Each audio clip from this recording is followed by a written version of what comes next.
So, about naman sa video po natin ngayon is magkano po ba yung presyo ng isang RTL na Sampilative Chicken. So, tulad ng ganito, ito yung example ng isang RTL.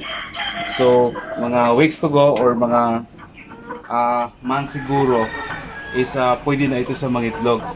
So, kung magsisimula po tayo, mas maganda yung mga RTL na lang po yung bibilin po natin para hindi tayo maghintay ng mataas na panahon at gagastos pa ng feeds ng mga ilang buwan. So by the way, about naman sa presyuhan ng mga kahit anong klase ng mga manok is depende talaga yan sa farms, depende sa may-ari ng manok kung saan tayo nakabili. So itong sa sa presyo ng RTL ng Sampilative Chicken ay actually yung presyo niya nito is nasa 850. So ngayon tinawaran ko yung last price niya is 800. So when I check doon sa Facebook page ng Sampilative Chicken, yun din ang average na presyo ng isang RTL. Nasa about mga 750 pesos to 850 pesos. So tama nga naman yung nabili po natin na nasa 800 pesos yung isang RTL na Sampilative Chicken. So, madalas about sa Sampilative Chicken, kung member kayo ng mga group sa Facebook, yung nagbibinta ng mga manok, kadalasan ang makikita natin doon is mga heritage na manok, mga oriental breeds ng mga manok. Pero ito, yung Sampin, halos wala tayong makikita nito sa mga Facebook group. So, kakaiba siya na manok. And sa iba na hindi pa alam kung ano itong Sampilative Chicken, yan para lang siyang huluwano na manok. But anyway, itong Sampin is na-develop po ito sa Western Mindanao State University. So, ito, mas maganda na kung maglaga tayo ng manok, yung mga pure line para makapag-presyo tayo ng taas. Hindi yung parang tulad sa akin doon sa Cebu, yung mga manukan ko is parang na mix-mix na.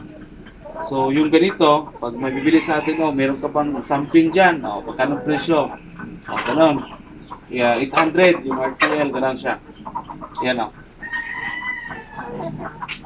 Dito rin marami din dito. So kung makikita ninyo, yung kulay nila is parang uniform. Lahat yan, black yung kanyang kulay. Pero kung makikita ninyo, nakapagtataka siya dahil kuha tayo ng isa.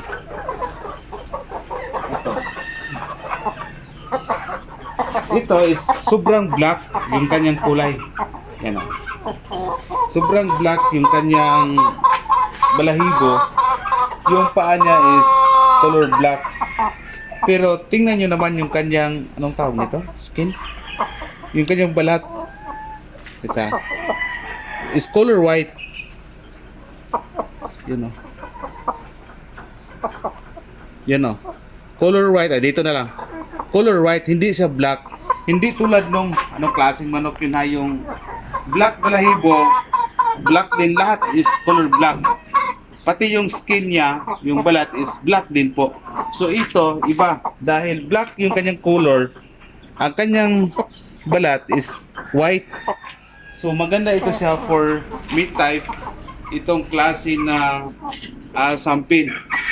Compare naman doon sa mga native na manok, yung pinaka-common na inalagaan sa mga backyard, yung mga Bisayang mga manok.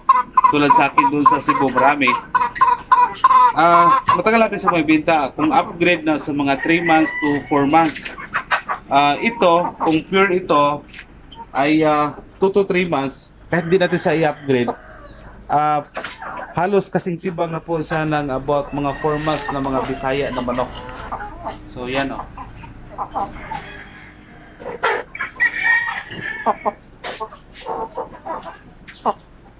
So ang pag-develop sa ganitong klase na manok, itong sampin na manok is para siyang darag native chicken na na-develop siya doon sa pinag-aralan doon sa isang eskwelahan.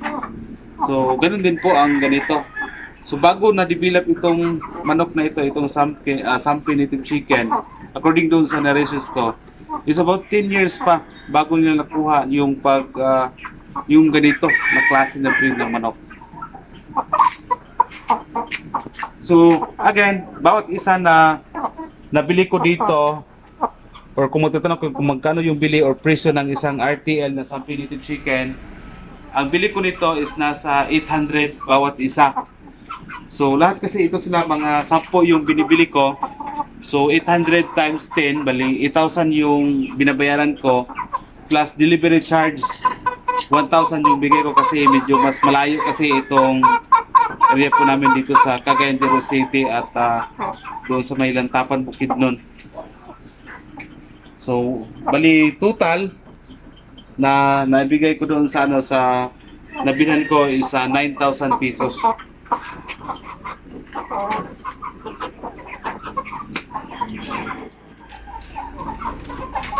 Dito naman isa, ito yung mga roster na binibili ko. Ang gawin ko dito is 1:4 or 1:5.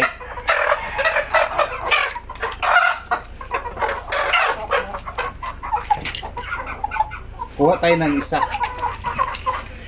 Oh, ito na lang.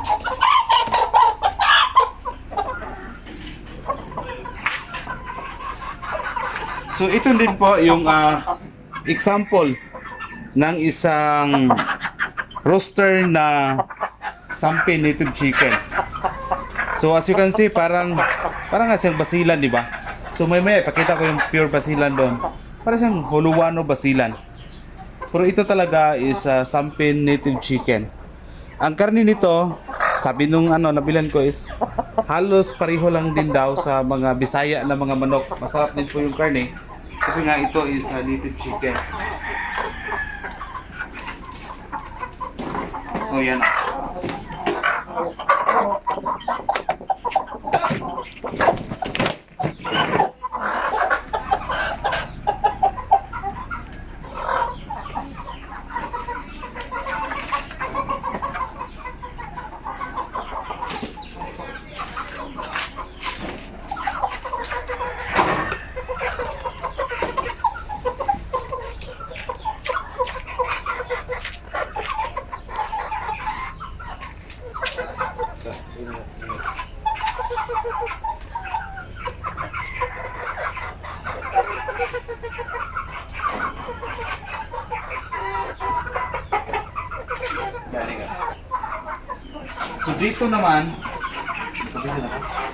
So dito naman, ito yung mga pure na mga basilan ko na nabili, oh.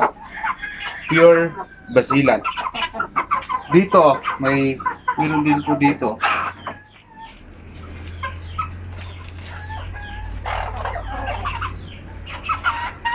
Bali, ang dito is dalawang babae at isang lalaki.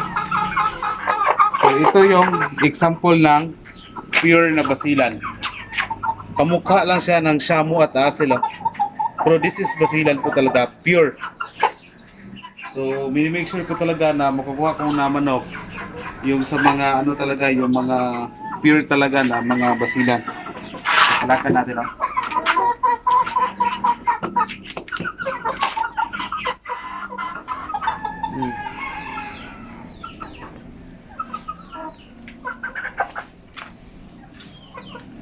Ito yung basilan. Kuha tayo ng isa pa.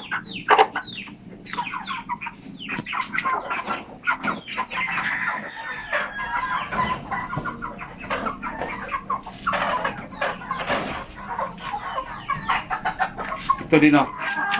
Basilan.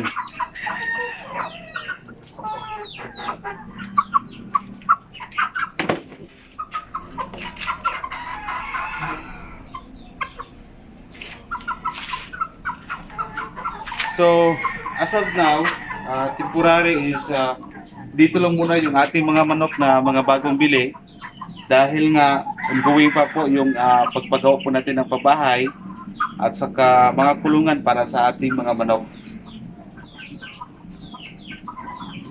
Ganon din kung add-on pala sa video natin ngayon about sa presyuhan ng mga basilan, for example mga RTL, pero ito hindi naman dito mga RTL ito. sa na-inquire ko about sa presyo ng RTL is nasa ganun pa rin, 850 kung dalawa, 1.5. Yun yung presyo ng RTL. Naglalaro din po siya sa 750 pesos to 850 pesos bawat isang RTL na pure na mga basilan. Kung trio, nasa about mga ano siguro, mga 2.5 yung trio ng isang basilan. Ang gawin natin sa mga bagong bili natin ng mga manok ay i-deworm po natin sila. So after mga 3 days sa pag-deworm, pwede na tayo magbigay ng mga antibacterial or vitamins po, ano po yung gusto po ninyo. But as of now, magbigay muna ako ng dewormer sa kanila. Yung ganito na dewormer, ito po is Bastonero Plus. Yung ginagamit ko palagi dito sa mga manok.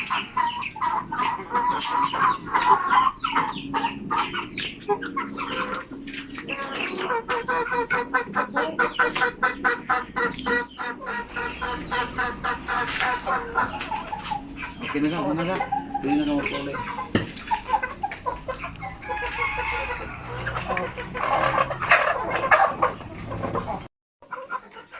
Uhaw na guys sila.